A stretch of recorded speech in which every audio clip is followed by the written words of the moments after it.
శ్రీ గురుభ్యో నమః.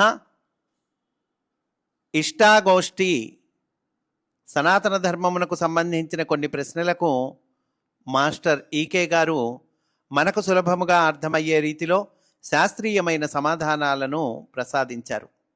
మాస్టారు అందించిన ఆ సమాధానాలను మనకు చక్కగా తెలియచేయునటువంటి పరమపావనమైన గ్రంథము ఈ ఇష్టాగోష్ఠి అనేటువంటి గ్రంథము. అటువంటి ఈ గ్రంథమును మనము అధ్యయనం చేస్తూ ఉన్నాము. అందులో భాగంగా ఈరోజు సూర్యగ్రహణం అనేటువంటి అంశంలోనికి మనము ప్రవేశిస్తూ ఉన్నాము.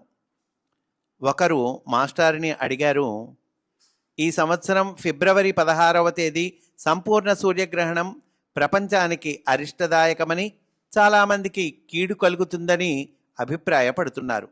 ఇది ఎంతవరకు నిజం అని ఒకళ్ళు అడిగారండి. అంటే ఒక 50 ఏళ్ల క్రితం అప్పటిలో ఉన్న ఆ గ్రహణం గురించి వాళ్ళు అడిగారండి. కానీ ఇక్కడ మాస్టర్ చెప్పినటువంటి ఎక్స్ప్లెనేషను మనకు కూడా పనికొస్తుంది. ఇప్పుడు సూర్యగ్రహణం వచ్చినా కూడా ఈ ఎక్స్ప్లెనేషన్ మనకు పనికొస్తుందండి. కనుక అన్ని కాలాలకు పనికి వచ్చేటటువంటి సమాధానాలను మాస్టర్ ఇచ్చారు, ఏ ప్రశ్న చూసినా కూడా. కనుక మాస్టర్ ఈ ప్రశ్నకు సమాధానం చెప్తూ ఉన్నారు. గ్రహాల గతులలో కొన్ని విధాలైన కష్ట నష్టాలు కలుగచేసే ప్రభావం ఉంటుంది అన్న విషయం సత్యం. సూర్యగ్రహణం సూర్యచంద్రులతో ఛాయాగ్రహాలైన రాహుకేతువులలో ఒకరి సమాగమం కలిగినప్పుడే సంభవం కనుక కొందరి మీద కొంత ప్రభావం ఉంటుంది. సంపూర్ణ సూర్యగ్రహణం అయినంత మాత్రాన భయపడవలసినంత ఉత్పాతం ఏమీ లేదు. అందరి మీద దాని ప్రభావం ఉండటం ఎప్పుడూ అసంభవం.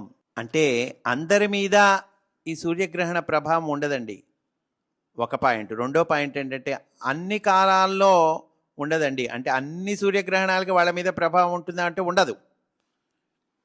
కనుక ఈ వివరాలు గమనించుకుంటే చాలు అని మాస్టారు క్రింద వివరాలు ఇస్తున్నారు. ఫిబ్రవరి 13 నుండి 19వ తేదీ లోపల పుట్టిన వారిపైన ఈ గ్రహణం ప్రభావం చూపిస్తుంది. అంటే ఆ గ్రహణ తేదీకి ఇటు 3 రోజులు అటు 3 రోజులు ఆ గ్రహణం ప్రభావం చూపిస్తుందటండి. అంటే ఉదాహరణకి ఈ సంవత్సరం తీసుకుందాం. ఈ సంవత్సరం ఆగస్టు 12, 2026 ఆ తేదీన సూర్యగ్రహణం, సంపూర్ణ సూర్యగ్రహణం అన్నారండి. ఆషాఢ బహుళ అమావాస్య రోజు. కనుక ఆగస్టు 12కు ముందు 3 రోజులు, తర్వాత 3 రోజులు తీసుకోండి. అంటే ఆగస్టు 9వ తారీఖు నుంచి ఆగస్టు 15వ తారీఖు వరకు ఆ తేదీ లోపల పుట్టిన వారిపైన ఈ గ్రహణం ప్రభావం చూపిస్తుంది. అంత మాత్రాన ప్రాణ ప్రమాదం కలుగుతుంది అనటం సమంజసం కాదు. ఆహార విహారాల్లో మొదటి నుండి నియమబద్ధమైన జీవితం గడిపే వారిపై ఈ ప్రభావం చాలా స్వల్పంగా ఉంటుంది. మొదటి నుంచి ఆహార విహారాల్లో చక్కటి నియమం ఉందనుకోండి, డిసిప్లిన్, క్రమశిక్షణ ఉందనుకోండి, వాళ్ళ మీద ప్రభావం చాలా తక్కువగా ఉంటుందటండి. ఆహార విషయంలో నీతి నియమాలు పాటించని వాళ్ళకి మాత్రం కొంత దెబ్బ తగులుతుంది. ముఖ్యంగా జీర్ణశక్తి లేని వాళ్ళు, లివర్ జబ్బులు, కామెర్ల వ్యాధి, పరిణామశూల మొదలగు వ్యాధులతో ఇంతకుముందు బాధపడిన వాళ్ళు చాలా జాగ్రత్తగా ఉండాలి.